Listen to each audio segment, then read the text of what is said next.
Hello, everybody. Welcome. I'm just waiting for everyone to get themselves present and accounted for in the room here, and we will go ahead and get started. It's wonderful to see you all today. New friends, old friends alike, thank you for taking this time to spend your time with me today.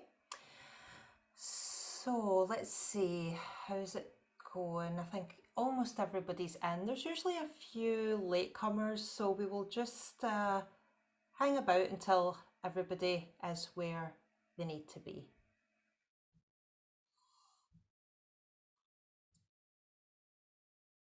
Okay, how are we all doing today? Give me a little thumbs up if you can hear and see me, okay? All right, perfect.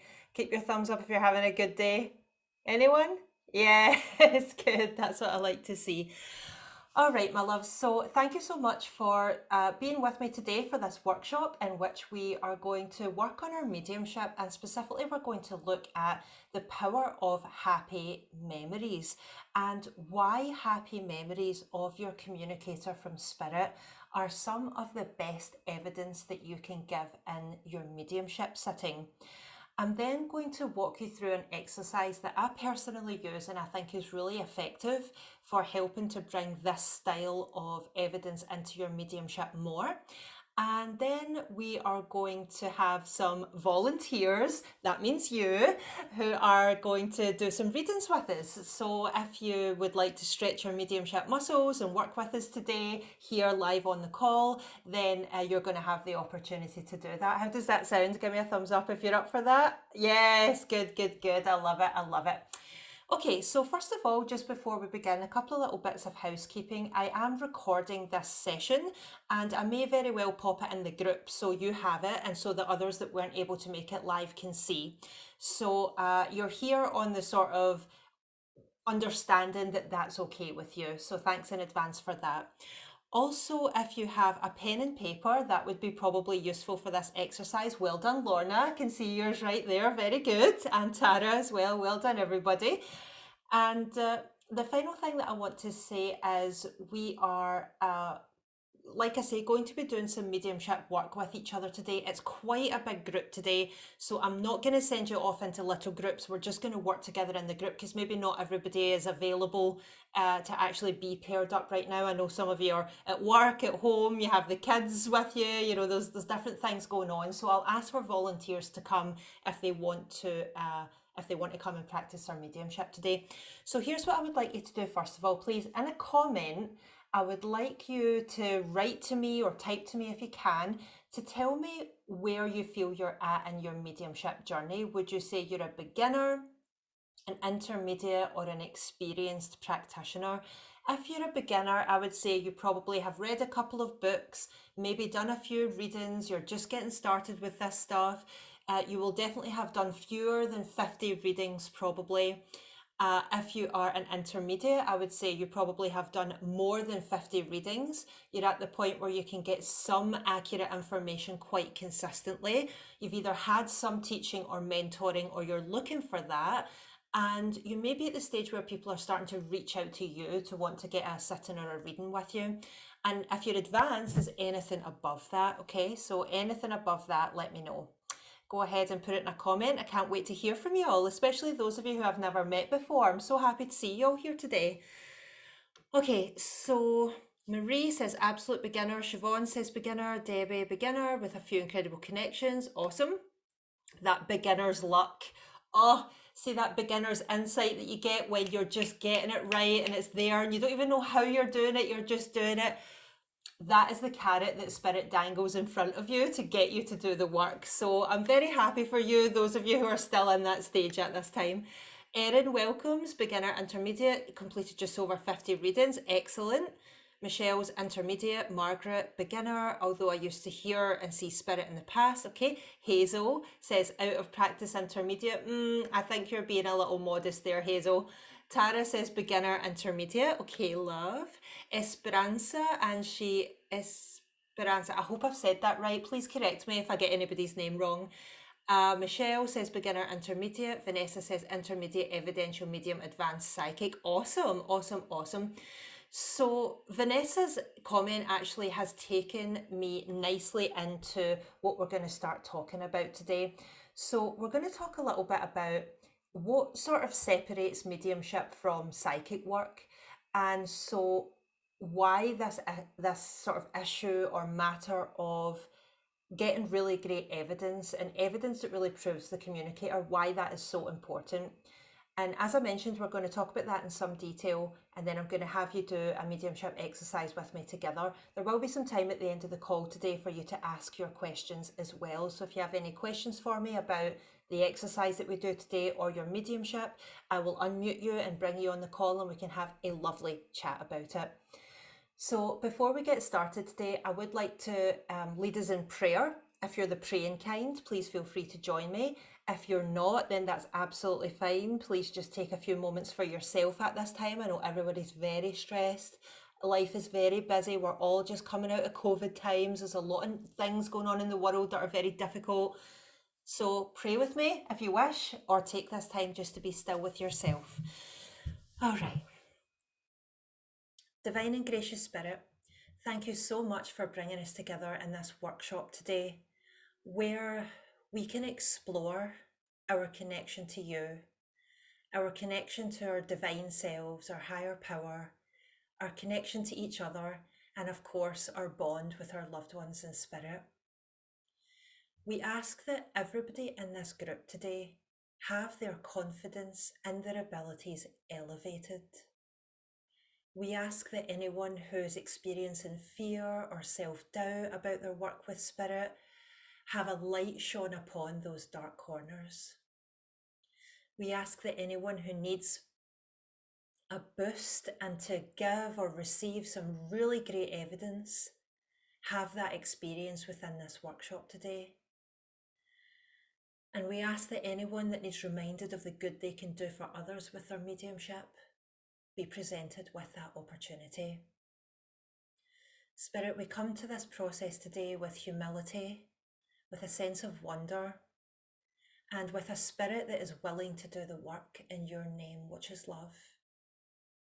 We ask that you give us your energy and help us in our mission and our understanding today. We ask, Spirit, that you allow us to feel closer to our own loved ones in spirit and to the loved ones in spirit of other members of the group as well. And we ask that any of our spirit loved ones who are here with us today, who are working with us on the spirit side of life, be given the proficiency and the light and the energy to be able to make the connection with the right medium in this workshop and this project today. We ask that anyone who may be struggling with their mediumship because of things going on in their own life or things going on in the world today, be allowed some time of respite and healing from those. And we ask that anyone who needs a breakthrough as to what their mediumship is supposed to be and how it's supposed to operate in their life, indeed be given that breakthrough. But more than anything, we ask that you allow us to be together in the spirit of friendship, in the spirit of like-mindedness, in the spirit of safety, and of course, in the spirit of friendship and of love. We ask that any questions be answered, any obstacles be removed, any sense of being crestfallen or struggling be lifted. And we ask that you connect us and pair us up and give us the signs if there's anyone in the group who's supposed to connect with each other today.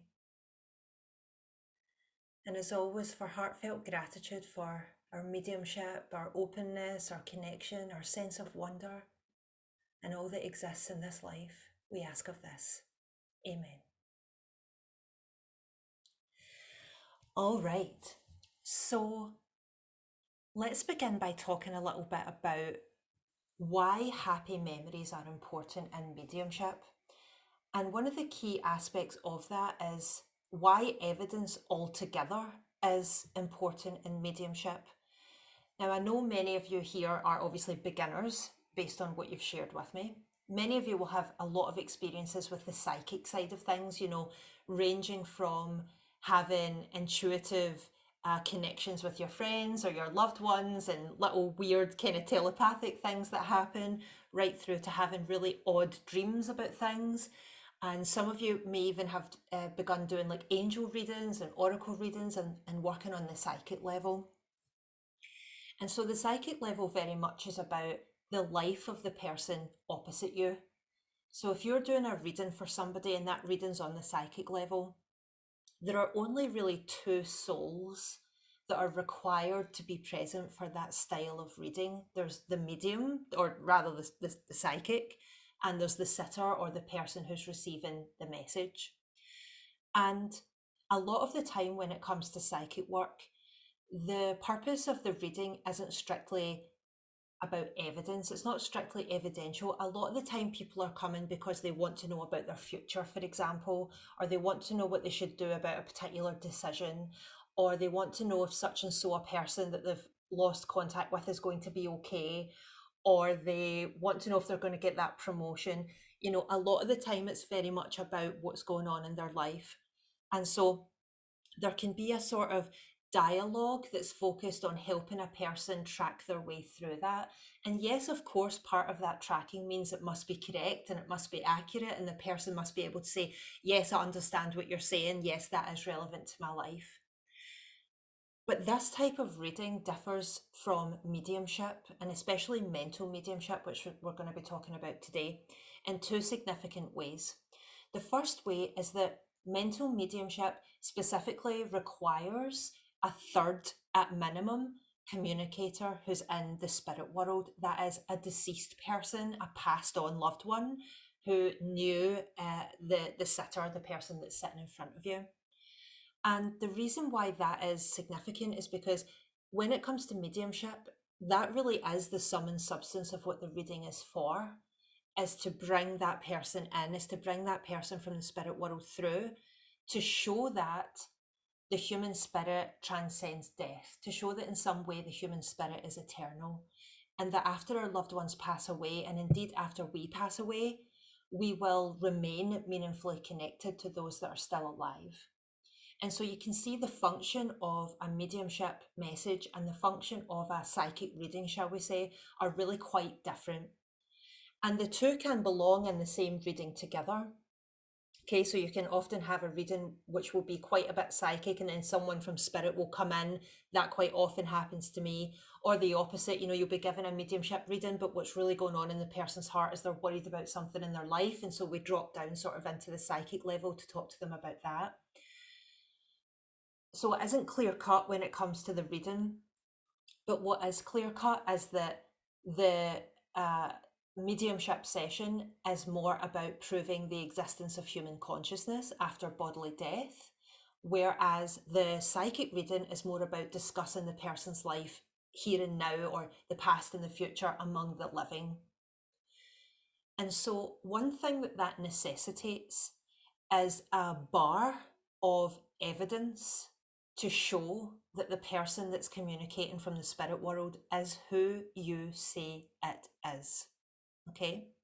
So when we're talking about a psychic reading, for example, we can say quite a lot of things that are kind of, I don't want to say vague, I don't mean vague, and I don't mean to be disparaging in that regard, but we can talk about things that are more soft, more about the inner landscape of a person and how they're feeling and the type of job they might be interested in. And it has a little bit more of that sort of freedom to talk about things in slightly more general terms, or to start more general and maybe get a bit more specific as we go. But when it comes to a mediumship sitting, there, as I said, is a bit of a higher bar when it comes specifically to what we call the evidential aspect of mediumship. And evidential just means that you are saying statements on behalf of a spirit communicator that can be verified, in fact, as fact. Okay, so things that are actual truths about the person in the spirit world that you couldn't otherwise know. What their name is, when their birthday was, when they died, how they died, what a special object is that they gave to the sitter, And of course, what we're going to be talking about today is some special memories or times that they shared and went through with the person receiving the reading. Okay, so this burden of evidence is where the piece comes in about proving the existence of human consciousness after death. Okay, and the bar is such that we have to keep trying to find styles of evidence that we couldn't have got from other places. Right, so evidence that you couldn't have got from Facebook, evidence not that you ever would, but you know the sorts of things people say about mediums and where like where we get our information from. So it needs to not be so vague that it could just be a guess or a generalization. It needs to not be something that you could find on Facebook or social media or have looked up or anything like that. It needs to be something that's so clear and specific that it kind of clears that bar for a challenge. It clears that bar of being challenged. If anybody's saying, well, you said it was someone with the name G, but that could have been like 10 different persons' names. Or, you said that they had such and so of a colour of car, but that car was pictured on Facebook. We have to try to find a way to ascend past an ease of explanation, and that's where the real magic is. That's where, when people who are on the outside looking in, skeptics you would say, are going to have a really, really tough time explaining where you got that information from, besides from the person who in fact went through the evidence or the piece of thing that you're describing. And then for the people that are actually the sitters, who are having the reading, that sort of evidence that really transcends the general and transcends the expected, it touches them often in a very, very warm place, a very special place, a place that reignites the bond of the relationship between the sitter and the person in spirit. And that's what we really, really want. And that's the second part, really, of a mediumship sitting. The first, of course, is evidential, and the second is really going that extra mile in the way that feels natural to you as the medium, to really embody and show and ignite and strike up that feeling that the person in spirit is there with us and that they're in the communication and that they're part of the communication. Not just sort of sterile, distant lists of evidence. That doesn't go far enough. That's mediumship with all head and no heart. It has to be both. It has to be that wow factor evidence that really proves who it is, and it has to be wow factor evidence that reaches and touches the sitter in such a way that makes their life better, that honors the relationship that they had with the person in spirit, and that tells the truth on behalf of the person in spirit with as much love and fidelity and detail as you would want if you were them, right? If it was you that had died and you were trying to communicate, which we all, will have the chance to experience one of these days. And so this is where I believe that warm memories and happy memories shared between a sitter and a loved one that's passed is a very special spot in a mediumship reading, where you can meet both of those criteria, where you can meet the burden of proof of evidence that it isn't easy to find anywhere, and it also meets that need of wanting to actually restore the relationship between the communicator and the sitter, and wanting to make the sitter's life better through the communication. And so let's have a think about why that is. Why do you think, please tell me in a comment, why do you think that I might think, or how does it appear to you that happy memories might be a superior kind of evidence, which is what I called this workshop today? What do you think it might be, just according to you or how things seem to you, why it is that happy memories are a really good kind of evidence? Please leave me a comment, put it in a message so I can see your thought process about all of this. Hazel says uplifting of their mood or grief. Great, yep, absolutely. Erin says happy memories invoke a feeling that's familiar. Definitely. Because they connect to spirits through love shared. Absolutely. Well done, Michelle. The other Michelle says touches the heart more.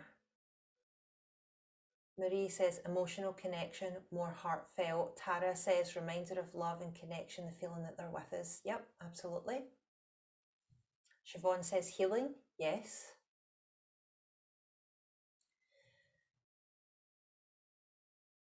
So you guys have pretty much got it, right? You get it, you understand, it's about really connecting with the sitter in a heart place. Yes, Tara, something personal between you. Erin says not searchable in the internet, absolutely. And it's because, what are we but our memories? Our memories really define in a lot of ways who we are. And relationships, by definition, are the sorts of memories that we've made together with other people. And so, beyond sort of how a person died or, what their name was or what they did for a living, there's something about connecting with a person through the heart, as many of you have correctly said here, that seems to go beyond that. And my opinion is it's because memories are a way in which our identities are formed, actually shared with other people. So it's a way other people are participating in forming our identity and we're participating in forming theirs. And so the idea of an emotional connection is sort of already baked in to the sort of memory or the sort of information that you're going to share. So you don't have to try and say, oh, if he feels this way or he feels that way or he feels the next way, because if you can get really deep into a detailed memory that was shared between the communicator and the sitter, then you don't need to try to talk about emotions, because just the way you describe it and the sort of thing you're going to be describing is going to have that positive emotion, is going to have that connection baked and built into it. Also, our happy memories tend to be quite vivid. They tend to really stick with us and stay with us. And so, if we can get really, really good at observing and transmitting happy memories in our mediumship, it becomes a gold mine that we can mine for information, essentially. So if you get really good at seeing a detailed memory and where it took place and who was involved and what the feeling was and what everyone was wearing and what time of year it happened, this can be like a very small moment of time, but which has a great deal of rich evidence in it and within it. And so the reason that that's good is because it saves the energy of the spirit if they only have to show you one thing to get you to say 10 things that are right. So if they only have to show you one memory of, a daughter being, walked down the aisle by her mother because her mother brought her up. She, her dad wasn't around, her mum brought her up, so she asked her mum to walk her down the aisle, and that was the most important moment of her life. And the carpet in the church, the aisle that they walked down was red, and she was wearing her mum's wedding dress that fit her perfectly because they were exactly the same size. And the lilies at the front of the church were next to the candles. Do you see what I mean? It's like there is so much evidence just baked into that one happy time. And so if we can get really good at this, then it helps the spirit world to get really great, impressive evidence across to you in a very small package. And that's also helped by the emotion and the connection that's also there between the sitter and the communicator as well. Okay, so what I mean by that, and you may have experienced this in your own mediumship, is that if there's a very sort of open sitter, a very open-hearted sitter, very willing, very receptive, very open to the process, often the message comes really, really easily. They're really easy and good to work with, and the connection and the bond is there. And that tends to amplify. It's like even more so when you start bringing forth a memory that's like, whoa, that's like really prominent to them and really important to them. So it's like the sitter's positive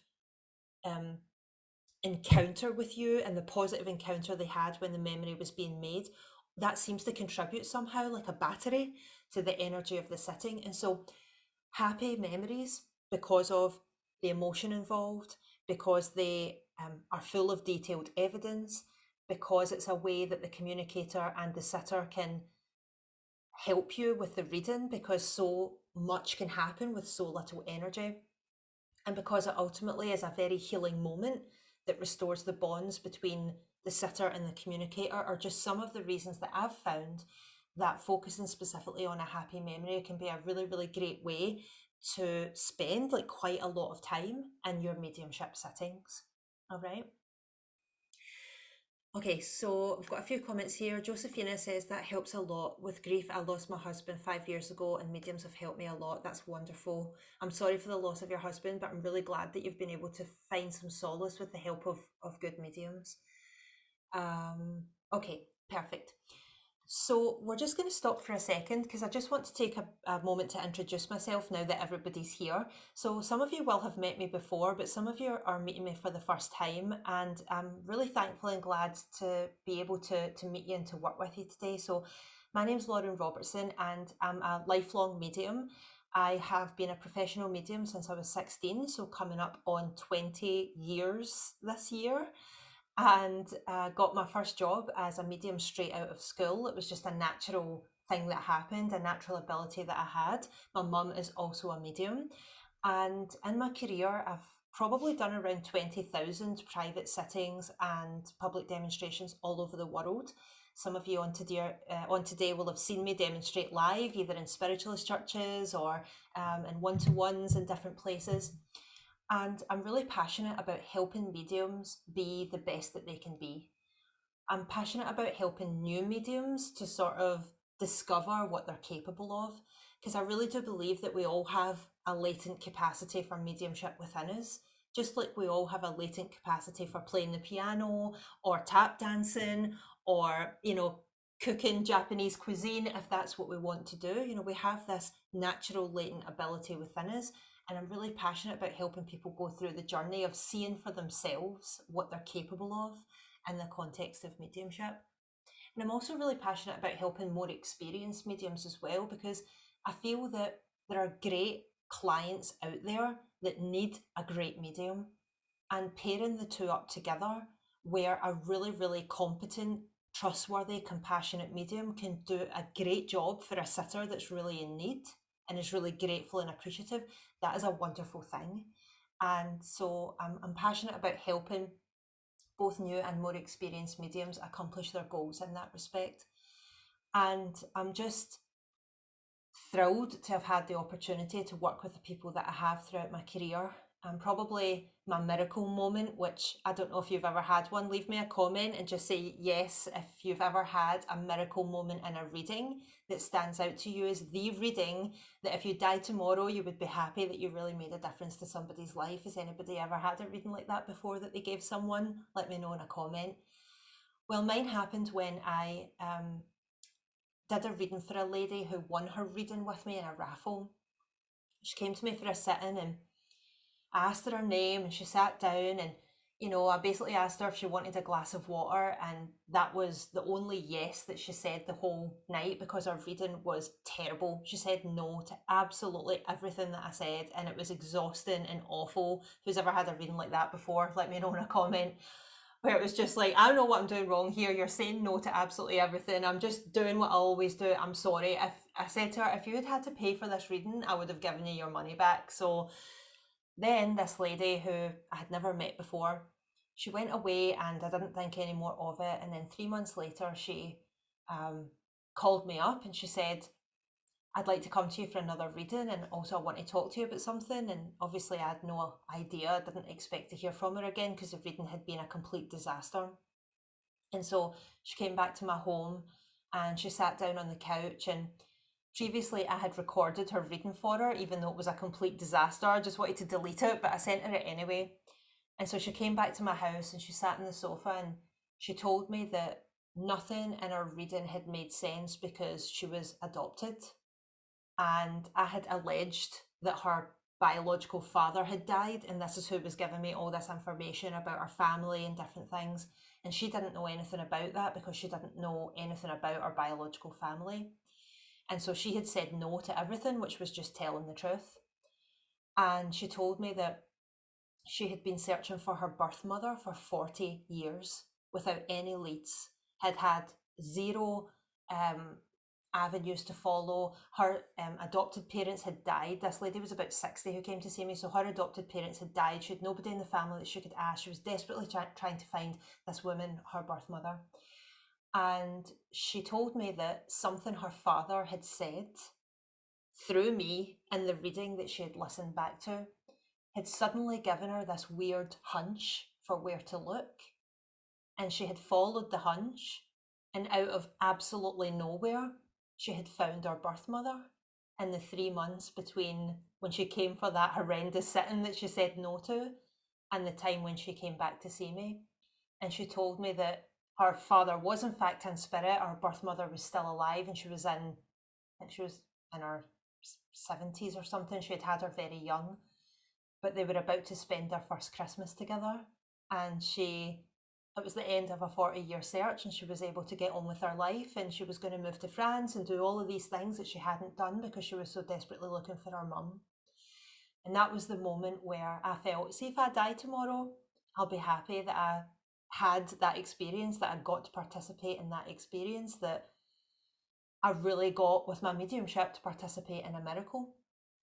And that's what I want for all of you, for your sitters and for you as the mediums, because I know you're capable of it. A lot of the time we just need to get our heads out the way, right? So I wrote a book about my experiences called The Medium in Manolos, and many of you have read it or have it. Thank you so much for that. I really hope it's helped you.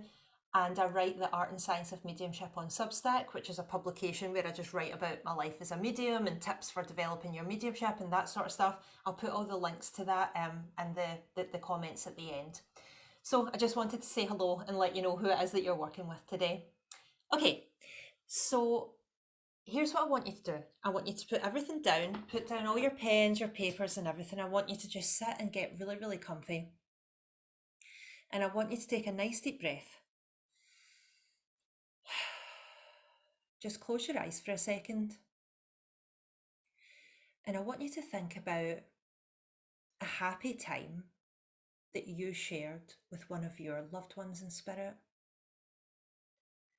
Think about a person in the spirit world or an animal who meant a great deal to you, who still means a great deal to you.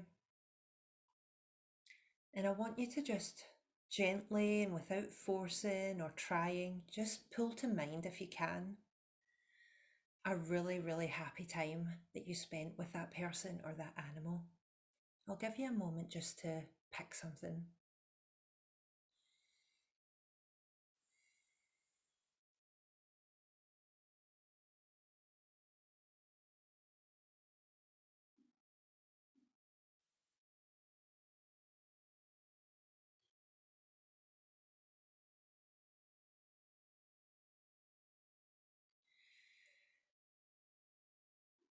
Now, as you sort of zero in on that moment, I want you to turn up the brightness on what you can perceive there. So if there's a particular emotion, I want you to turn up the feeling. If there's a particular smell, I want you to turn up the scent. If there's a particular colour or scene that you're looking at, I want you to just turn up the brightness and pay particular close attention. If there's something that you're standing on, sitting on, holding in your hands in this vision and this memory, I want you to just put your attention on it a bit more clearly. Try to really feel what it feels like. And any other details, if you're eating food, for example, what does it taste like? Try and turn the volume up, turn the heat up on that memory. And I want you to just spend a few moments going through the sensory experience of this memory amplified. Take some nice deep breaths and just help to oxygenate the memory.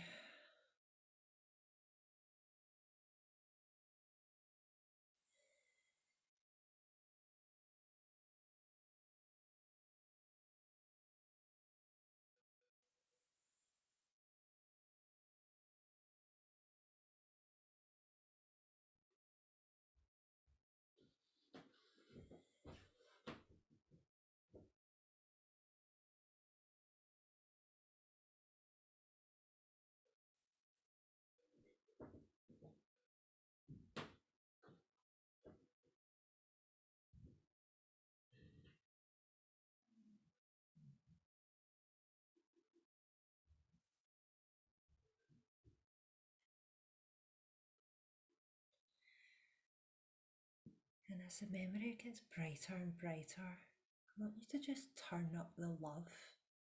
There's a reason why you chose this person or this animal. There's a reason why you chose this particular memory, this particular moment. And usually it has some form of love at its core. So I want you to really focus on and pay attention to and amplify that feeling of love and of being loved. The love that you have for the person or the animal, and the love that they also have for you. How do you know that you love them? How do you know that they love you? Feel free to wander away from this memory into other ways that you loved them or that they loved you. Wander into other ways that they showed that to you, or that you felt it from them, or that you showed them that you loved them. Try to see your wandering off into love as creating tendrils and a pathway, breadcrumbs back to this central memory.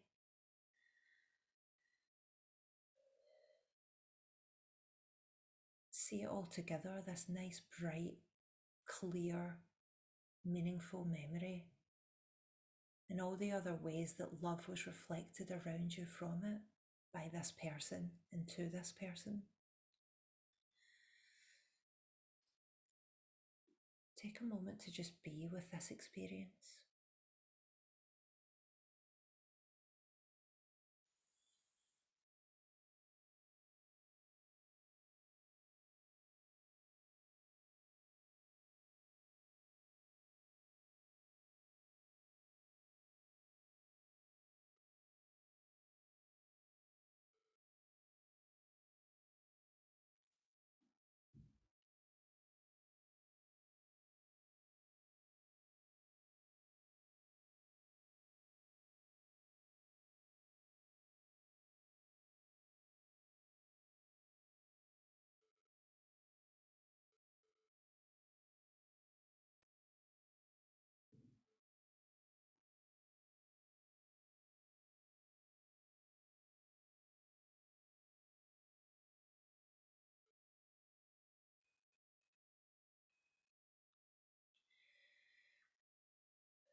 Feel now how present that memory still is, how present the love still is, how present your loved one who participated in the making of that memory with you still is within your energy, within your heart, in a very real way, in a very real place in your life and in the universe.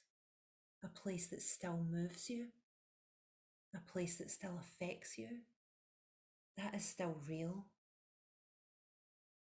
And it's that real part that still moves you, that still influences you, that is synonymous, that is the presence of your loved one in spirit with us today. When you feel ready, take a nice deep breath and bring yourself back to the sound of my voice. Bring yourself back to the chair or the bed or the couch underneath you, to the floor underneath your feet. Bring yourself back to the feeling of your own body and the temperature of the air around you and the smell of the air around you. Bring yourself back to the noises of the room. Bring yourself back to the feeling of being in your body. Gently wiggle your fingers and wiggle your toes. And when you feel ready, open your eyes.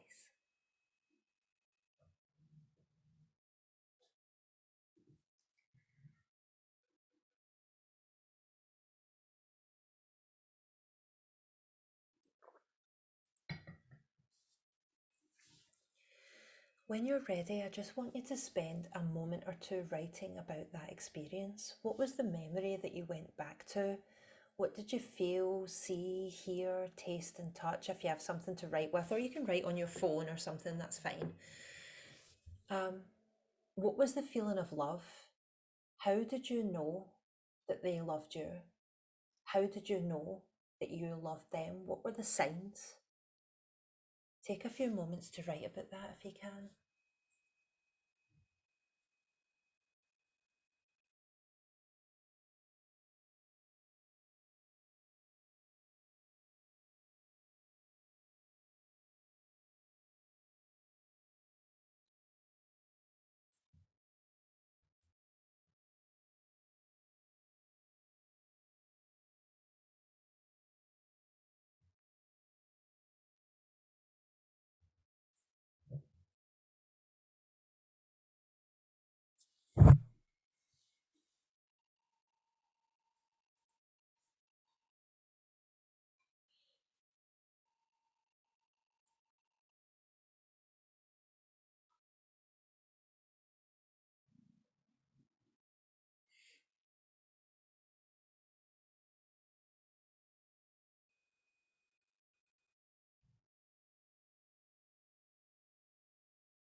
Give you just one more minute to finish up what you're writing.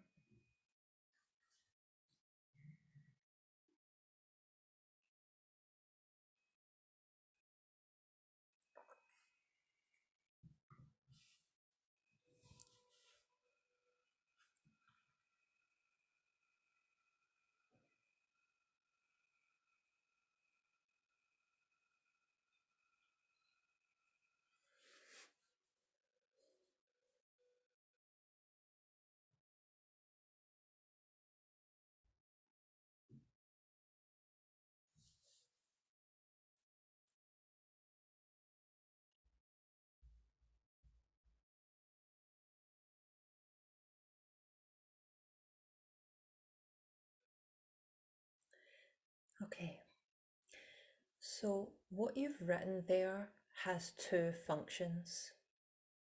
The first one is that the level of detail that you were able to recall your own memories with a loved one and how it made you feel and what about it made you feel a certain way and what was most predominant to you, that can be a model for how you go about handling the memories of a spirit communicator. And there's a sense in which you may feel, well, I have a detailed transparency to that memory because I was there in person. And that may be true in one respect. But I also believe, and you probably do as well because you're a medium, that somehow the memories that we make with people, they aren't really stored in the head or the brain or the mind of a person. They're somehow stored in all that is, in the personality and the selfhood and the soul light body of a person as it is united with all that is in the spirit world. And so if you believe that, then there's no reason why you can't reach a level of detail and transparency and emotional impact with other people's loved ones in spirit as with your own, and to be able to handle and convey emotive memories from the spirit world with the same detail and the same compassion and the same purpose with which you handled your own. I really believe that that's true. And I also believe that if you believe that that's true, then you will start to move towards that. If you believe I can handle and see and perceive and feel and convey the happy memories of my communicators as clearly as I can my own, and you make that your mantra, that you will see a dramatic improvement in your ability to handle and convey this type of evidence. And so what you do with your own memory that you wrote about is up to you. But one thing I would recommend is just use it as inspiration. Use it as something where you can look at it and say, if I can recall this in such detail and it moves me in such a way in my own memory, I can do this with other people's as well. I can recall, I can be given, I can perceive, I can see, I can feel, I can amp up the emotions and the situation as much as possible with other people's loved ones as with my own memories. For me, that has been a really useful thing to tell myself, and it has been very effective. Just treating other people's memories as if they're like my own, just believing that I have access to them and transparency to them as with my own, has helped me reach levels of intimacy and clarity and detail with the sort of memories that I can convey to people that I couldn't otherwise know. And so I definitely recommend that you use your own experience just now as a sort of benchmark for what is possible for you. Because a lot of what holds us back in our mediumship is self-doubt. It's really feeling that we're buying into the idea that we're separated rather than buying into the idea that we're connected. And so we have one foot in the zone of like, okay, so I'm a medium, so I know there's some sort of connection there, but, actually, how is this possible? And, I'm over here and I don't know these people. And we start to get in our head and all of the doubts come in. But if we actually just say, no, I can work with other people's memories just as deeply and compassionately as I can with my own, then you're going to notice a big difference in your mediumship. So that's the first thing. The second thing I would like you to do is just, again, for evidence purposes and for evidence sake, we're going to move on to doing some readings with each other soon, just in a few minutes. And so I want you to just keep your little notes there and don't tell anyone and don't show anyone. And won't it be wonderful evidence if you get a message describing what you wrote? So no, there's no pressure. You don't have to worry about it. It's just an if. Things don't always work out that way. It's just an if. But if you were to get a message that described the situation that you wrote down, or if you were to be the medium and perceive and see and give someone a message that mirrors what they wrote down or is connected to it in some way, that would be really, really great evidence, great documentation that you couldn't possibly have known that information. We've just sat and done this exercise. We've just asked the spirit world to come in and help us. And now something's been discussed that was a relevant part of that activity and that exercise. So that's what I want you to do. I want you to just don't think about it. Don't try too hard. Don't try to do this. Stay away from trying altogether in your mediumship. Trying is entirely the wrong energy for mediumship to happen. And, you know, those of you who've worked with me before will be sick of me saying this, but it really is true. The relationship between the medium and the spirit communicator is like the relationship between the tide of the ocean and the beach, right? So where the ocean comes in and it laps at the beach, we're the beach, okay? We are just sitting there and the tide is lapping at us. There is nothing that the beach has to do to try to be the receptacle and the receiver of the tide. It just is. So there isn't any trying or wrestling or how do I do this well or how do I get the brownie points or how do I be a perfectionist. You know, that's the wrong energy to be in. You are the sand on the beach and the spirit world is the tide, right? And it laps at you and you just sit there. And it laps at you and you just sit there. You could call it, I suppose, surrender or allowing or openness, just being. That is the spirit of spirit, essentially. That is the state that you need to be in. So don't try to worry about what anybody might have written on their bit of paper.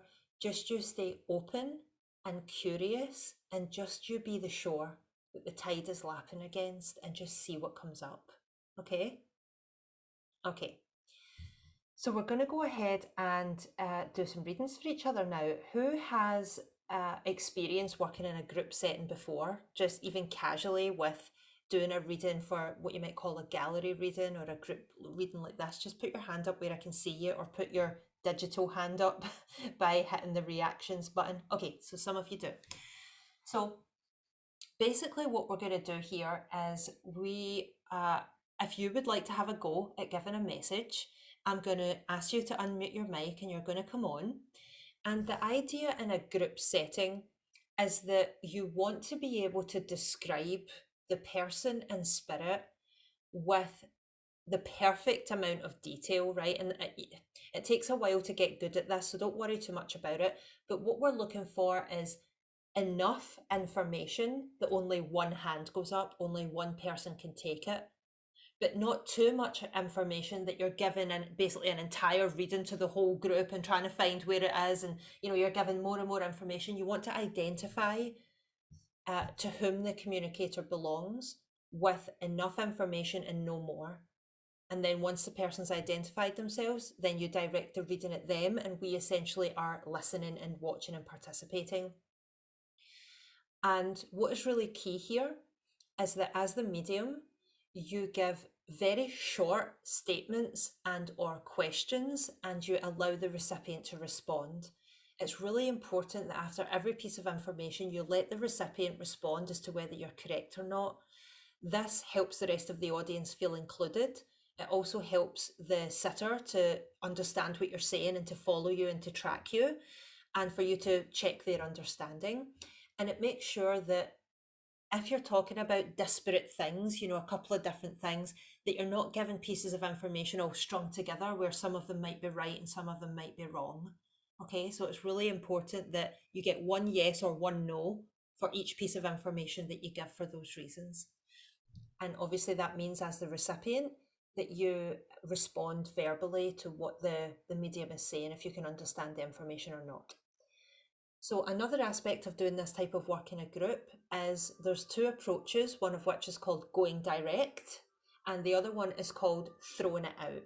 So going direct means you have a strong feeling, a strong hunch who the reading is for, and you literally just say, I believe the message is for you, Marie or Siobhan or Tara, you name the person and you go for it and you see if the communicator is in fact for them.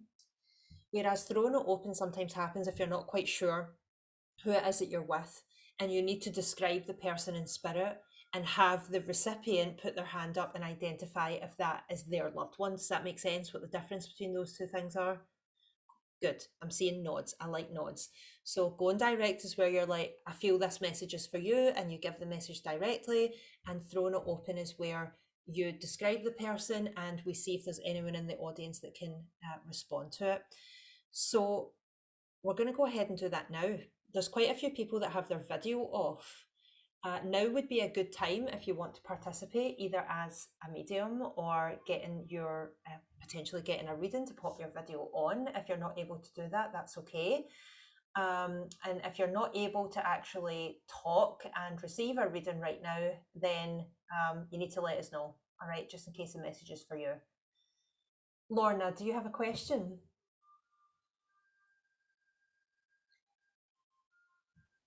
Oh, sorry, go ahead. Unmute. Oh, sorry, it was just I was getting something there from Spirit, and I was like, I've got Oh, something. I see you're chomping at the bit to give a message. Okay, well, just hold that thought, hold your horses, we're getting there. She's a very, very keen student, Lorna. Excellent, I love it. 1 second, darling, then we will get on to that. So what I want to say is just bear in mind the exercise that we did today, okay, with the memories. Like I say, don't try too hard, but just let yourself be aware of the possibility of a shared memory with the person in spirit, and see if that's something that you can request or move your mind in the direction of, or just see if there's something along those lines that comes up, because the only way we get better at that sort of evidence is to try. Okay, all right, everybody happy? Good, you look happy. Okay, Lorna, would you like to go first? That was very brave of you, my love.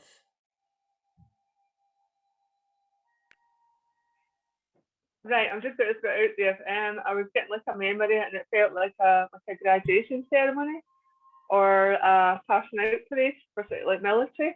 And I was getting the female, and I felt it was like grandmother, and it was really important that the grandmother lived long enough to see this graduation. And there was a lot of pride and a lot of happiness surrounding that event.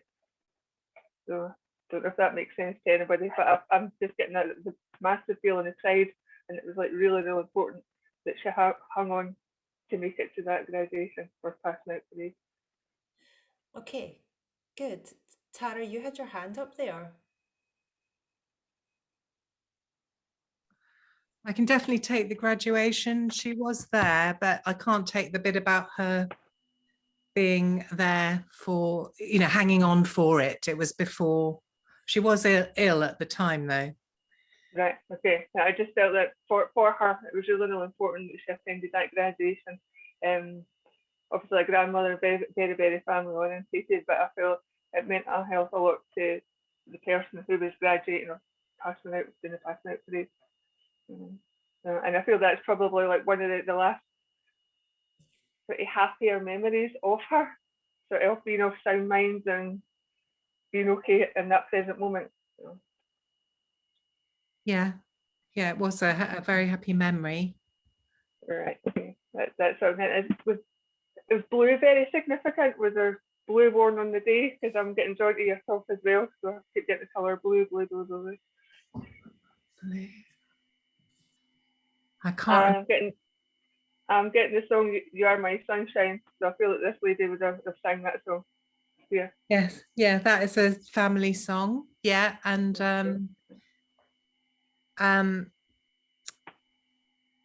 yeah, carry on.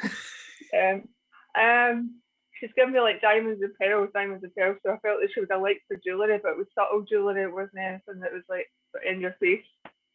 I feel like very, very ladylike with her. Uncomplicated. Just what you see is what you get with her. Okay. Very cheeky sense of humour. I feel that she's younger in her years. Her energy feels younger. And I feel she's been very popular with the younger generation. I was getting shown she made a big impression on the other people that were graduating. She just fitted in. She was chatty, very, very chatty. Yeah. Right.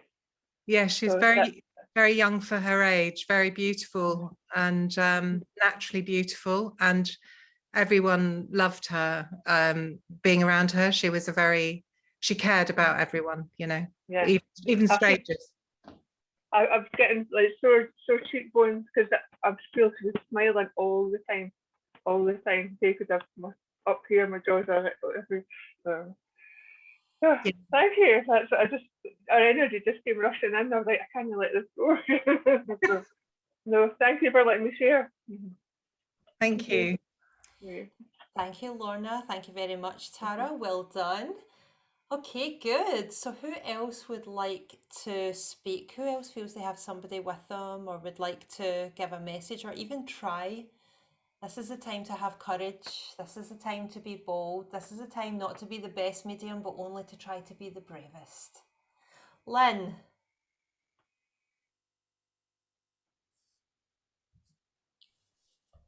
Okay, I keep getting something about the left hand side, and it's something to do with hands. I feel like it's huge hands. I felt like it was a gentleman, and I kept getting the name like Robert or Bob, and I also got the letter M was very significant. And this gentleman had huge hands. It was very much something to do with hands. And the memory is giving me, I'm getting the word push bike. Can anyone take this?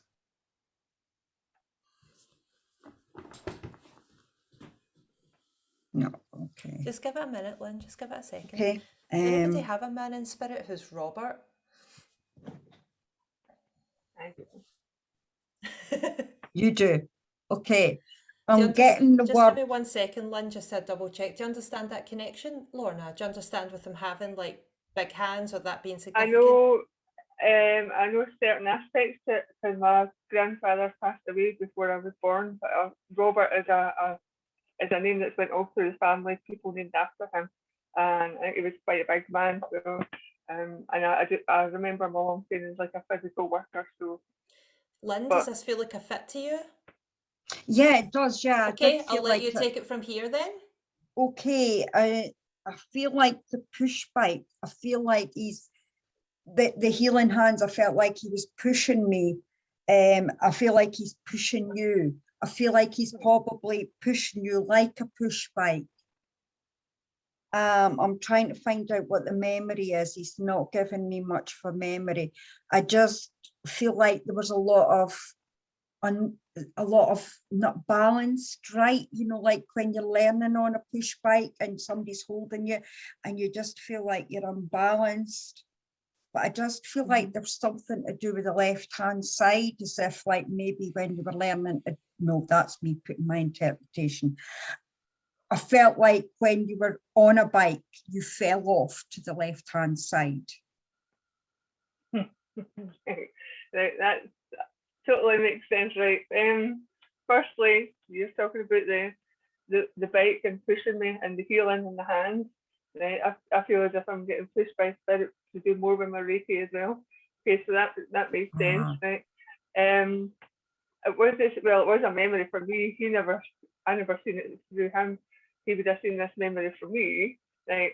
But the bike thing is, I came off my motorbike about 3 years ago, okay, and it was to the left hand side, and I've got a scar on my head here on the left hand side, so that makes sense. Yeah. Wow. And Okay, I just kept getting the word patience. Right. I'm writing it, I wrote it down. Patience and understanding and time. Right. That totally makes sense because I'm very impatient. Very impatient Yeah. with my spirit work. So yeah, all of Yeah. that makes sense. Right. Okay. Thank you. Sorry, I didn't get a memory. I was trying to focus on a memory, but I wouldn't have had any memories of him because he passed before I was born. right. Okay. Right. Thank you. That's right. Very good, Lynn. Well done. Thank Excellent. you. Okay, so who is next? Who would like to have a go at giving a message? Ladies, if you're done, could you please mute yourself? And gentlemen, if there's any gentlemen present, could you please go ahead and mute yourself when you're done, please? Who else would like to have a go? Now is the time for boldness.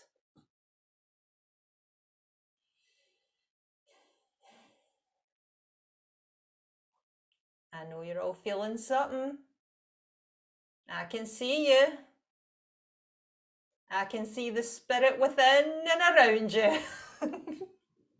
Don't be scared. All you can be is wrong, and we've all been wrong, let's be honest. Been wrong a lot about everything. Don't be scared. Who wants to go? Tara.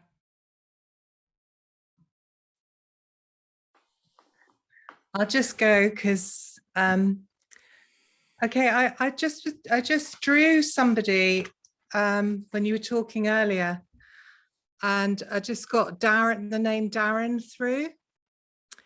And so I was just trying to connect with that feeling, and I feel it was somebody very sporty, and I think he passed at around about the age of 27, 28. Would anyone be able to take a sporty youngish man? I always get names wrong, so if the picture, does the picture look like anyone who may have lost somebody? No. Okay. What do I do now? Do you feel this person with you? I was, yeah, I was feeling this sporty, a kind of cheeky energy, almost like Jack the Lad type energy, kicking a ball. I think he was either a footballer or I think he may have coached like a young football team. Okay. Do you get the sense of what relationship he is to the person he would like to speak to? Or is there anybody in the audience right now who's catching your eye, who you feel he might belong to? I kept feeling it belonged to Siobhan. Can you understand a young man in spirit, Siobhan, who was interested in sport and football? I'm going to ask her to unmute because she's saying yes. Hang on. Yeah, so my brother's best friend, he was a footballer and he died when he was 15. Yeah, I was going to say, I think it was a friend of a friend of a friend type situation. So shall I just see if I can get anything else? Keep going, Tara, absolutely. Yeah. Don't worry about what you get wrong, just keep going. Okay. Well, I'm being told, I don't know if the sort of cheeky side of it came about. I felt he was a bit older, but he was very good looking and really sort of sporty. And I'm getting like cupcakes for some reason. I think this is a birthday memory. It's his birthday next week. Okay. Oh, this week. He's going like, yeah, like a cheer, like, yeah. Yeah. But also I'm seeing like a cup, like a trophy type cup. And now I'm seeing like lots of them kind of on a counter somewhere. Yeah.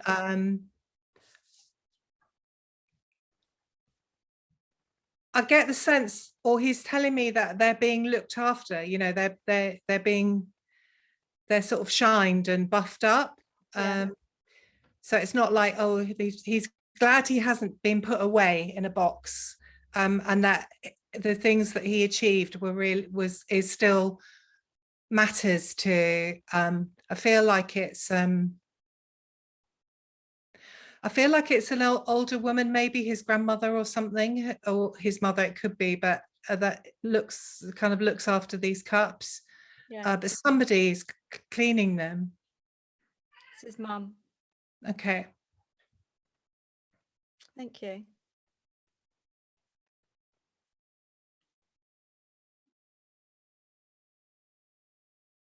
I just would love to get like the happy memory.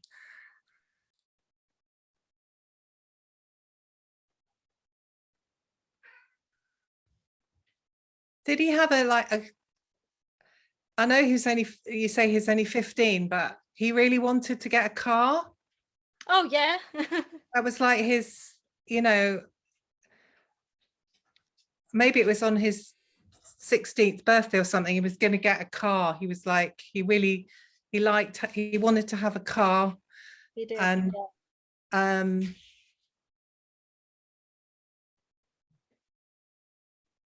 he enjoys cars and like cleaning them and looking after them, and you know, the mates driving up in their cars, and he was really looking forward to that. Yeah. And he just said he's sorry. Oh, bless him.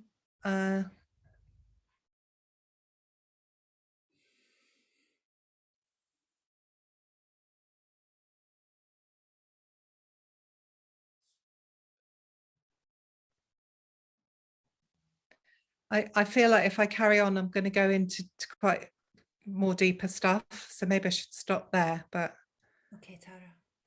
Thank you, Tara. thank you, Siobhan. Very well Oh, done, Tara. can I ask what his name was? What's his name? Jason. Yeah. Does Darren ring a bell to anyone, or you know, any other mates of his, or because that was the name I got with the picture. Does he look anything like the picture? Well, he's got the jawline. Yeah. Yeah. Yeah. But no, I don't know a Darren Okay. around here. No. But thank you. That's a pleasure. Thank you. Good job, Tara. Well done, and thank you very much, Siobhan, for being such a willing participant. Okay, we have time for another. So who's next? Who would like to go next? You all are doing a fantastic job. Erin, yes. Oh, I have to actually turn mute. Hi.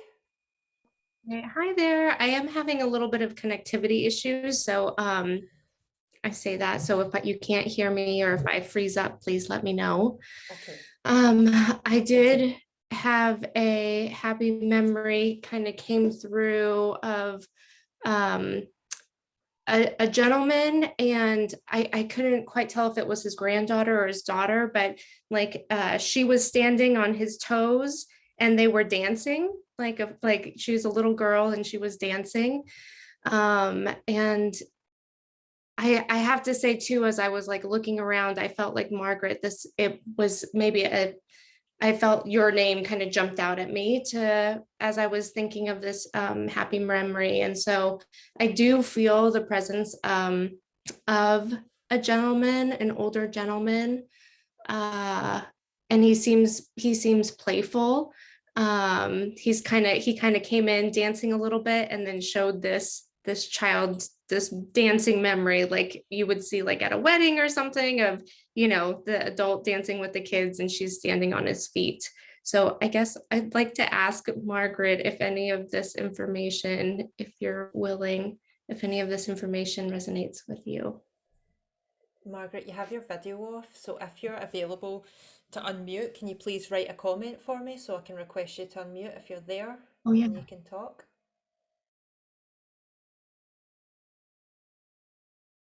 So obviously I don't know if she's there. If Maybe she's not here.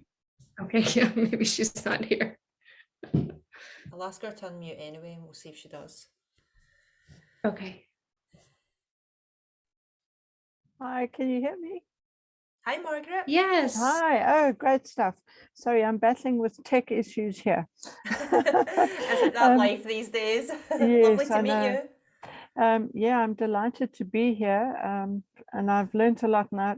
Before I say anything else, I just want to congratulate the ladies who've done the readings. I mean, you are all awesome, absolutely awesome. I know what it's like trying to pull all the information, because for me, I get it in like packets of energy and I have to translate it. So I think you've done a brilliant job. I agree. Yeah. Erin, I don't know anyone specifically like that. I was an only child, didn't really spend much time with my parents. I didn't have grandparents, but if you could perhaps give me maybe more description about this man. Sure. Jog my yeah, memory. so what Erin, sorry, oh, just before thank you you. get into Yeah. flow, I just want to interrupt and say that Lynn's hand did go up immediately to the description that you gave. So you need to look within and ask Okay. whether you're with the wrong recipient or if you want to continue with Okay. this recipient. So feel it out. What do you think? I do. And like I said, I'm having these internet connection issues, so I couldn't see. Everyone's frozen on my screen, so I apologize. And it's interesting. I actually, now I kind of put Lynn and Margaret on both sides, and my heart feels pulled towards Lynn. Okay. So I want to say thank you, Margaret, and Lynn, if you don't mind working with me. Thanks, Margaret. I'll go ahead and mute your line and I shall unmute Lynn.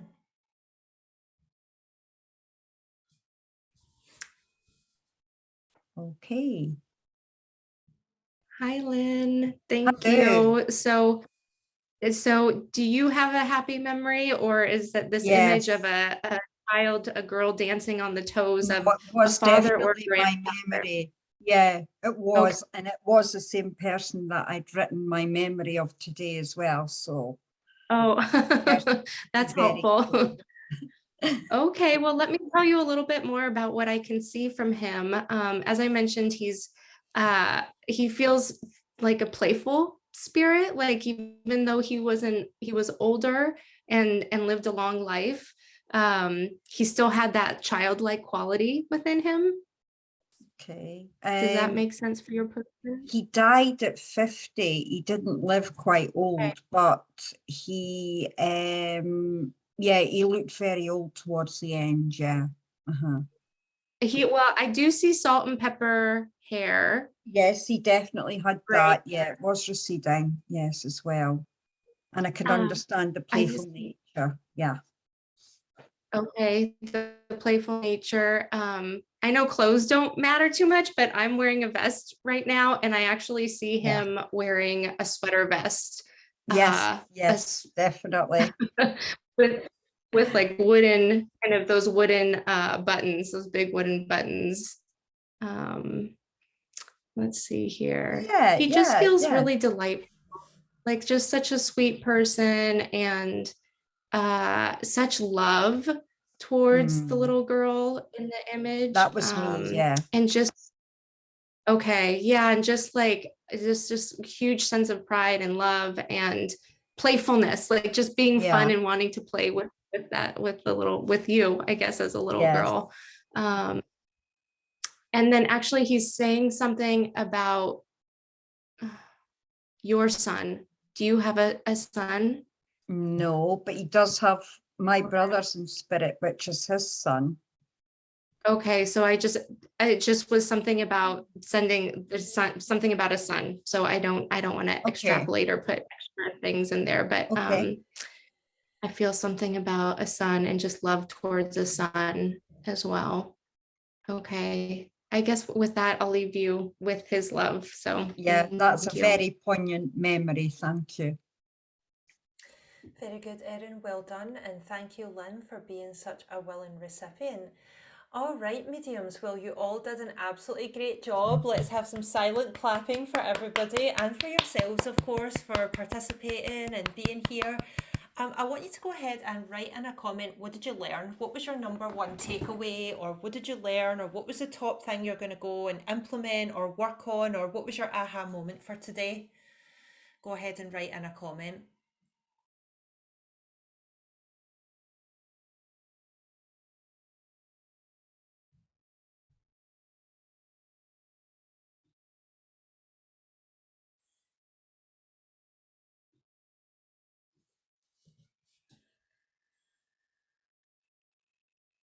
Good, yes. Trust spirit, they want to share. Thought the memory exercise, like my heart opened. I could feel the presence of my mum. Beautiful. Never doubt spirit. Happy memories bring vivid evidence. Memories are a goldmine of evidence. Yeah, important not to let ego make me try. That's so true. Look at the memory like I saw my own memory. These are awesome, you guys. It's amazing. So I hope you had a great time today, and I really hope that you learned something. For those of you that might want to continue working together, there is an option to do that. Tonight or today, depending on where you are, has been, I guess, what you would call a sample session of the Spirit Circle, which is a fortnightly mediumship development and mediumship coaching circle that I run. And it's on Thursdays at 7 p.m. BST or GMT, so UK time. And we're really focused on three things. We're focused in the Spirit Circle on helping you get that really great, juicy evidence consistently. So, really being the best medium that you can be, the strongest conduit that you can be for spirit. We are also focused on really creating a safe and supportive space for each other. We're all very much like-minded individuals there. We work in the spirit of love, and we really do support each other both in the circle and also outside of as well. And we're also focused on helping you achieve your goals as a medium. So whether your goal is to get really good at names, or to work with your first, client, or to do your first platform dem, we're there to support you, to help you get where you want to go in your mediumship. And so we really work on all different aspects of our work with spirit, and it's very much led by you, led by the group, whatever you want to learn, you want to talk about. Every week there's time for questions. And so I would love to see you there if that feels like a fit for you. Now, some of you on here have worked with me before. So I wonder if either Erin or Tara want to come on and maybe share a wee bit about what they've learned in their mediumship since we've been working together a little bit more closely. Like, how have you grown? What have you learned? Erin, do you want to say a few words?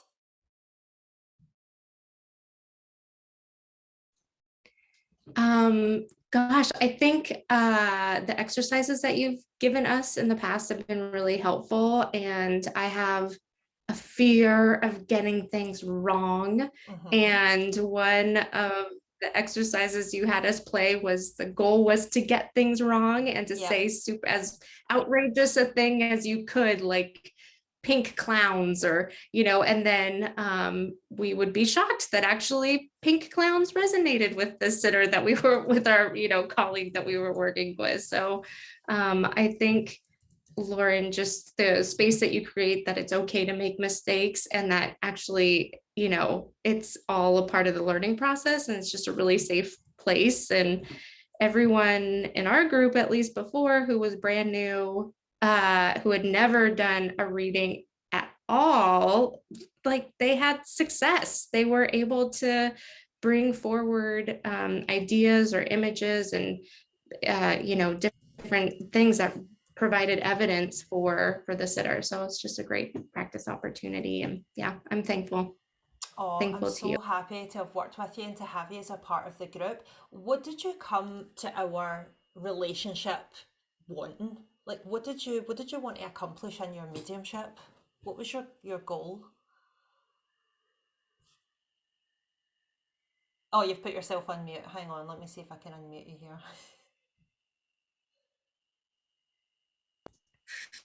Sorry about I mean, my goal is to increase my confidence, and like just your saying of be brave, to increase that bravery in myself every single time. So because every single time I doubt, and so I want to put the doubt and put my ego off to the side so I can just serve spirit and the person in front of me. So that's what I came wanting to. And I get a little bit better, a little bit better with my feelings of fear and doubt. Those dissipate over time. So yeah, does that answer your question? Is there something specific about the way that we work together, like either in the group or in the class that you took, that you think is helping you to sort of, because what you said about having a little less doubt over time, that is a really great point, and that's the way it should be. So is there something specific that we do together that you think helps with that sort of lessening of doubt over time? I think it's the culmination of practice and strategies that you give us. So I think it's those, and also third, the space that's created by having a supportive, like this, a supportive environment, supportive people. So it's kind of threefold that way, the strategies, the practice in this supportive environment. Oh, that's good. I'm glad you feel that way. And I just want to ask you whether there's been a moment that you were really impressed with yourself or impressed with your mediumship, or whether you felt that there was, you know, something that you thought, oh, even I didn't know I could do that. I mean, I know that no exercise really stuck with you. I'm wondering whether it was part of that or something else. I think, well, I think one of the last groups that I participated in, it was, you know, try to say kind of the most outrageous thing. And I think I said something about like lemon cake specifically. There was something about lemon cake. And then there was for the sitter in the practice circle, it was her grandmother had like eaten the whole cake one holiday, and that was kind of a family joke about her eating the whole lemon cake. And so, you know, it's just, if everything feels random, but spirit is not random, spirit's very intentional. So Well, that is a really great and really specific piece of evidence. So I'm honestly so thrilled to work with you, Erin, and thanks so much for coming on and sharing a little bit about your experience and for joining us today and showing us your competence and your mediumship. Thank you, love. Okay, so we do meet, like I said, every other Thursday. So wait, is it this coming Thursday? I think it is. I need an assistant to help me keep track of this. So this coming Thursday, we're going to be continuing our work, and we just started the new block again the week before last, and so yeah, it's going to be really great. So if you have done one of my courses before, so if you've done either the fundamentals of miraculous mediumship or you've done miraculous mediumship, which I know a few of you have, you don't have to apply, you can just join. But if you haven't taken one of my courses yet, you have to apply. So I've stuck the link in the comments, and the application is really straightforward. It's just to make sure really that it's the right fit for you and it's the right fit for us, basically. You know, this mediumship's really mysterious, and there's a lot of people teaching it a lot of different ways. And the way that I teach it, the space that I want to create, is one of really self-exploration, self-discovery, love and positivity, simplicity of just the spirit know what they're doing, you know what you're doing, we're just going to move forward in a really positive way. And so it really is just to make sure that you're a fit. So if you would like to join us for the Spirit Circle, you are absolutely welcome. And it's just pay-as-you-go coaching, so you can come for one month and leave if you want, or you can come and stay for as long as it's going on until we've helped you across the line with your goals. It's entirely up to you. You can come when it suits you, and then you can, leave another time and then come back whenever you want. There's absolutely no pressure. But we would love to have you, because especially loads of you in here have done really well today. So I'm like, get your ass into the circle, please. Thank you. So we can help you push that forward and develop it even more. So yeah, I would love to see you if it seems like a fit. And if you have enjoyed our time together today, there's one other way that you can support my work, which I would really appreciate, which is to subscribe to the Art and Science of Mediumship. So the Art and Science of Mediumship is a publication where I write about mediumship. I mentioned it earlier, and you can join as a free subscriber, or if you really enjoyed our session today and you would like me to be able to put on more free stuff, then you can start a paid subscription, which is like £9 per month. And I choose a paid subscriber every month to receive a one-to-one reading with me, and it's currently the only way that I'm doing one-to-ones. So if you would like to join the Art and Science of Mediumship, I will also pop the link for that in the comments now as well. So who has a question for me? Does anybody have any questions about what we've done today, about their mediumship, anything I can help them with or guide you with? Just go ahead and either pop up your hand so I can see you, or use the raise hand function. It's under the reactions tab at the bottom of your screen. Do you have a question?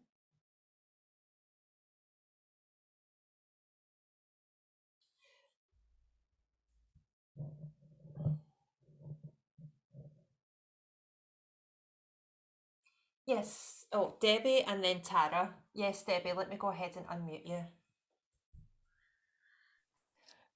So I definitely have difficulty balancing just allowing a flow to happen versus trying. Mhm. And I just sometimes a connection is really strong, and most of the time it's not. Most of the time it's really vague. So I don't know, any advice that you might have?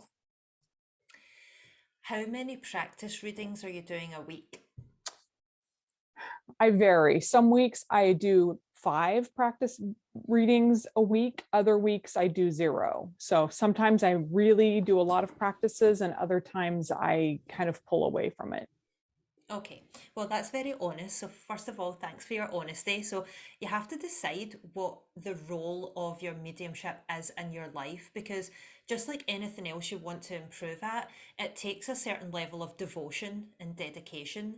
And if your commitment to that is sporadic, then your results will be sporadic. It's just a simple, it's a simple formula. Same way, somebody who competes in the swimming in the Olympics, who doesn't eat as well and doesn't train as much and doesn't get as much rest and, doesn't do that other hour when they're tired, will not be as quick, all other things being equal, as the person who does do those things. So it really is about the commitment that you have to that. So the first thing is the number of readings that you're doing. So we talked about that. The second thing is, how much time are you spending sitting in the power, building a relationship with spirit outside of readings? I try to daily sit in the power, at least typically about a half an hour to an hour. Good, well done. That is a commitment. So that's really, really nice. And also, who's looked after you in terms of your mediumship? Who have you had as a coach or a mentor or a guide, or what have you been reading? Like, whose protocols have you been following? I have a practice group that I practice with that there's like 10 of us that took a class together and we meet weekly. And then I kind of have just been jumping around and doing little taster courses of different mediums to try to figure out where I fit best outside of that. Okay, good. Well, just keep going with that until you find where you feel you fit best.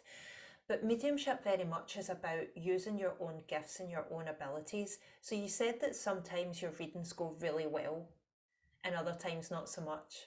And that's a normal part of mediumship. First of all, I just want to say that, like, that will happen to you your whole life. It even happens to me. And I've been doing it for 20 years now, and sometimes you just sit down with somebody and the vibe's not there, or the connection's not there, or it's just not quite right, and that's okay, that happens. But you can learn from those readings as well, because if you take note of them and you sort of, I wouldn't say post-mortem, but you just look, just observe and just say, okay, what is the pattern here? Why did that go wrong? Is there something in this pattern that's causing this to happen? And then conversely, the other thing to look at is, when it goes right, why does it go right? Right. What's the vibe? What's the feeling? Is it in you? Is it because of something you've done or not done that's made it go right? Or is it because you're working with a certain sort of a person and the fit is better? Or is it because there's a certain sort of subject matter coming up in the reading that you have a lot of access to within your own spirit, so you can handle it with competence? Have you thought about what the reason might be that certain readings are going well and certain ones not so much? Well, I have thought about it. I haven't been able to pinpoint it, though. I think I need to keep better records of what's happening before and during and after.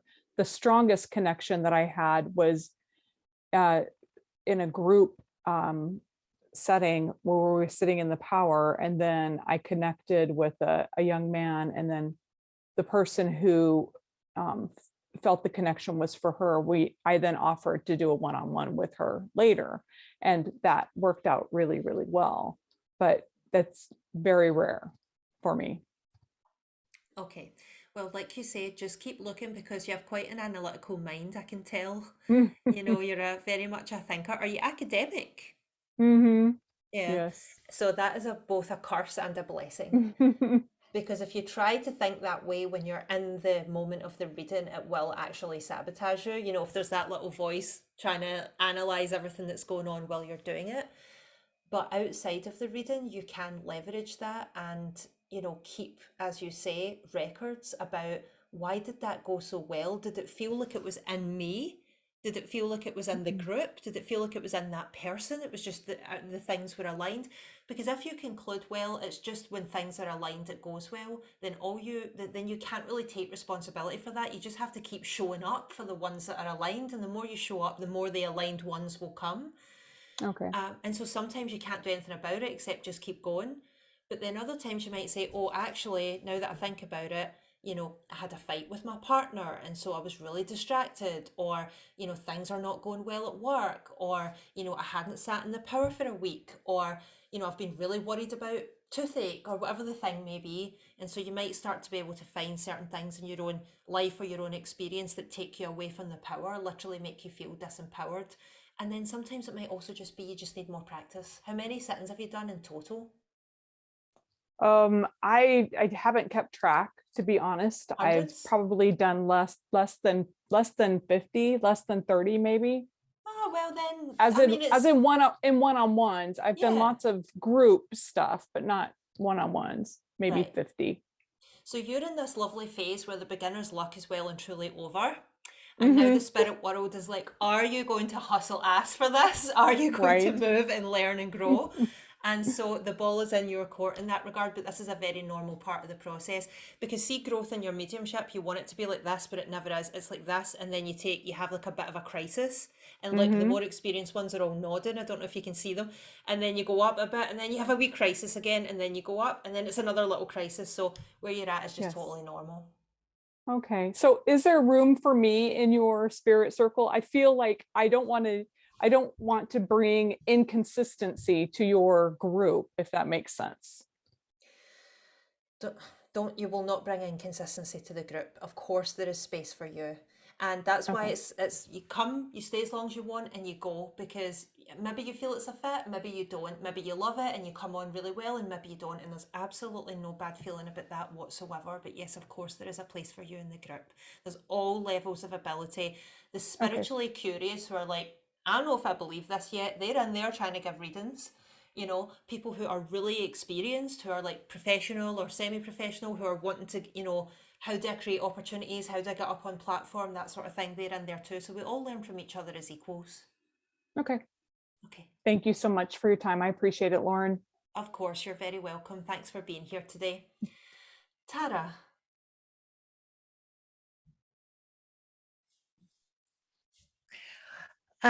Yes, I just wanted to say thank you to Lauren as well, because I've done your on one of your online courses, and it was Yes. absolutely brilliant.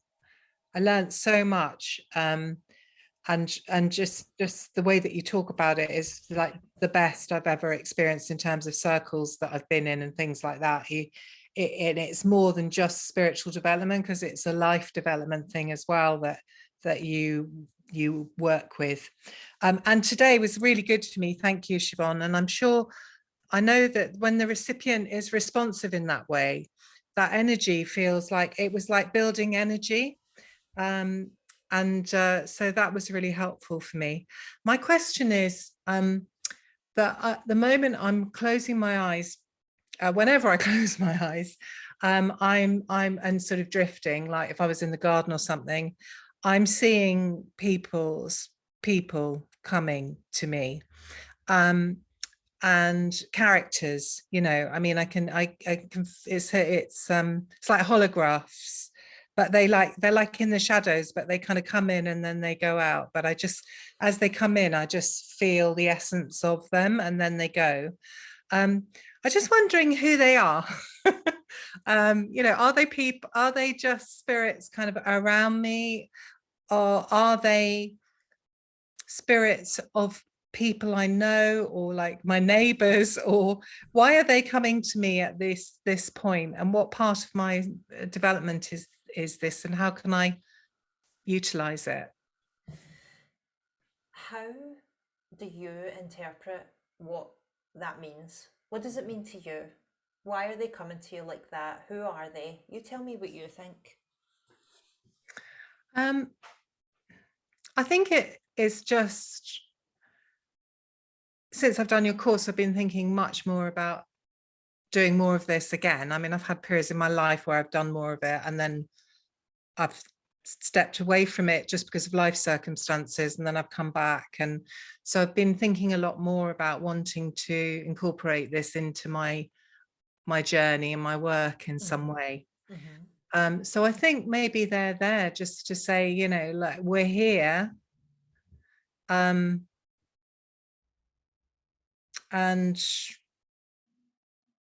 you know, work with us. It's that thing of, does spirit sort of, because I've experienced spirit like coming in, guide type spirit coming in, and being very present in my life, lots of synchronicities, lots of writing, lots of drawings, things like that. And then times where they just seem to not be around, or they seem to be at a distance. And does spirit kind of come in when you're able? I do a lot of other things, you know? Yes, so you've hit on quite a few things that mirror what I would have said to you as well, but I wanted to just see what it was like to you because it's really important for you to trust yourself. So the first point that you made is that spirit are sort of coming to you and you have this intuition that you want to or perhaps should be doing more of this, doing more mediumship in your life. And I think that that's quite true because, okay, so here's this cup here, right? It says Fabulous Sister. My little brother got it for me. This cup can only hold so much liquid. And if there's too much liquid for this vessel, then it will just overspill everywhere.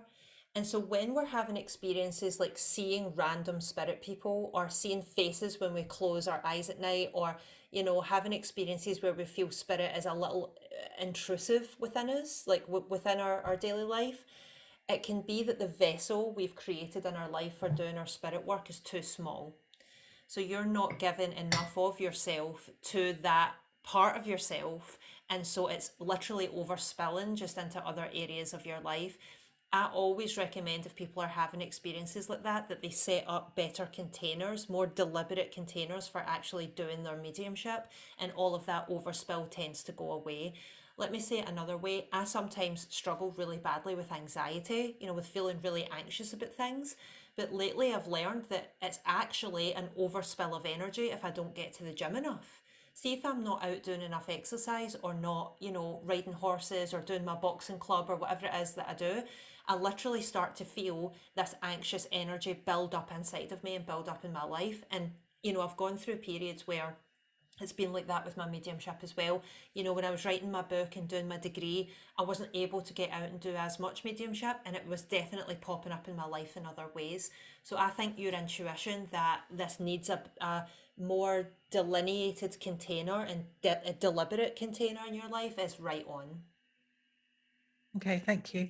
Okay, you're welcome. Thanks. Does anybody else have a question? Just pop up your actual hand or your digital hand.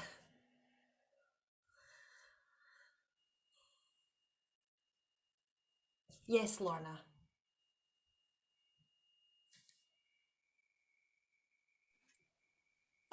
There's times when I'm doing readings and I'm getting the information for spirit. It's almost as if it's like in code, and I feel as if there's a barrier that I can't cross. And I find that comes up with whether there's been like mental abuse or abuse of some sort, and it's like I have to deliver the information. I know that I can't go down that line, but that they're giving me the information that the sitter understands it. And is that I'm a person, well, like yourself, I'm wanting, I feel as if I need to know to validate that whole thing.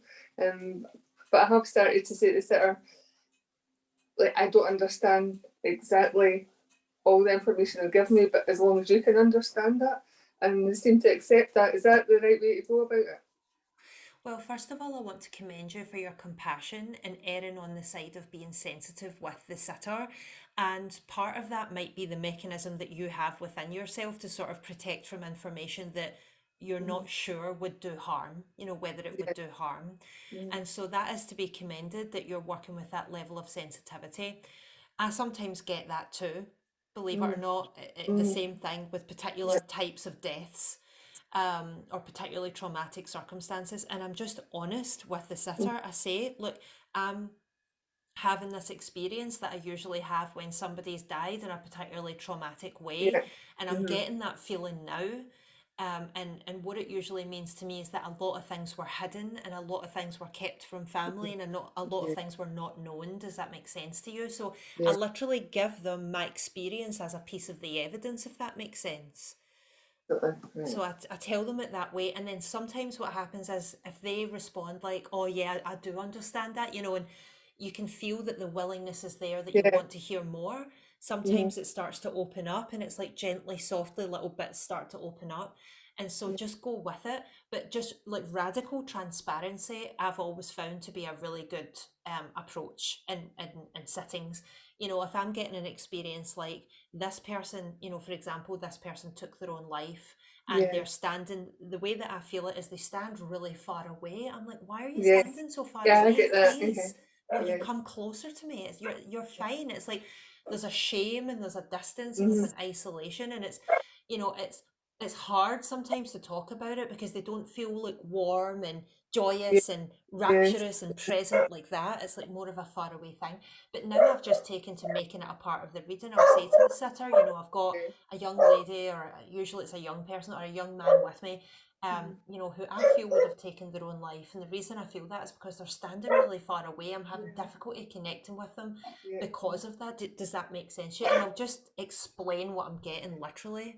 Yeah, I get that as well. It's like stand way back, but they tend to have their head down, and I'll say to them, "It's okay." It's and then they'll come forward. So, I just wanted to ask your opinion as to that, whether that was because some people want to know like every minute detail, and I'm like, I can't. I've got a responsibility as well while I'm reading. So exactly, and again, I commend you for taking that responsibility seriously. And so you can only give them what's there, and you know, people have their reasons for wanting all of the, like you say, the minute details, but it's not always up to us.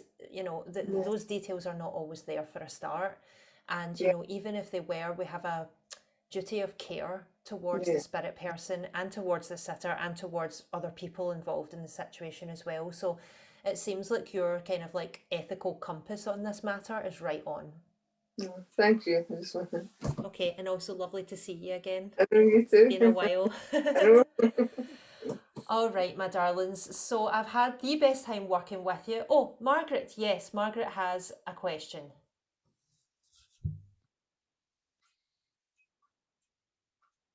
Hi, can you hear me now? Yes, I can hear you. Welcome.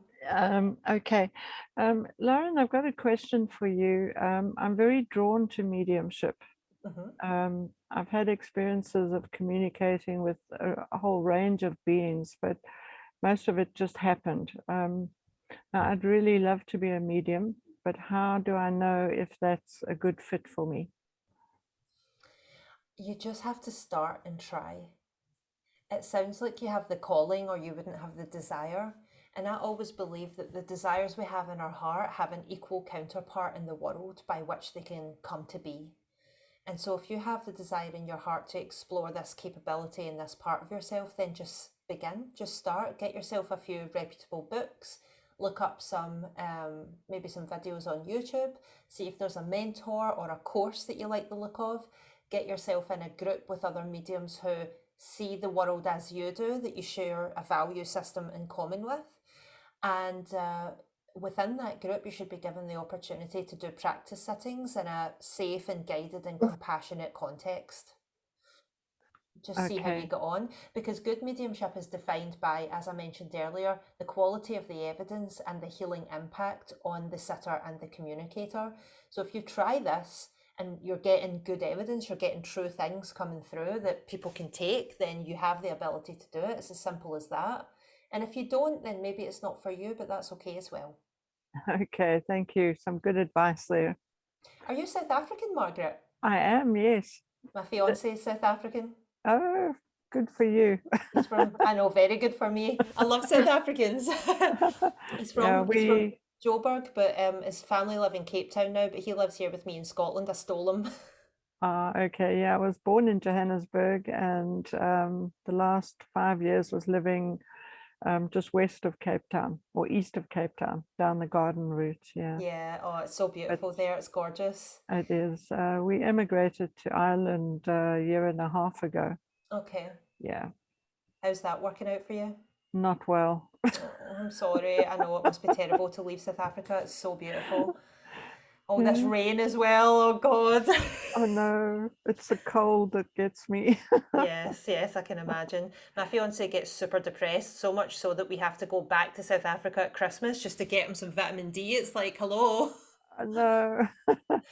Anyway, welcome to the Northern Hemisphere. We're delighted to have you. Thank you so much. And thank you for being here with us on the call today. All right, everyone, you all did great. I've had such a pleasure teaching you and working with you today. I really hope that you took something from our experience and learned something. If you had a good time, please consider joining the Spirit Circle or supporting me and reading more mediumship stuff and asking your questions on the art and science of mediumship. And please do pop into the group, the Miraculous Mediumship group, and give this little session a review if you enjoyed it. That helps other people to see that it's something worth coming to and that they will learn something. So hopefully we can create even more love, even more community in the group and get more and more mediums onto these free calls.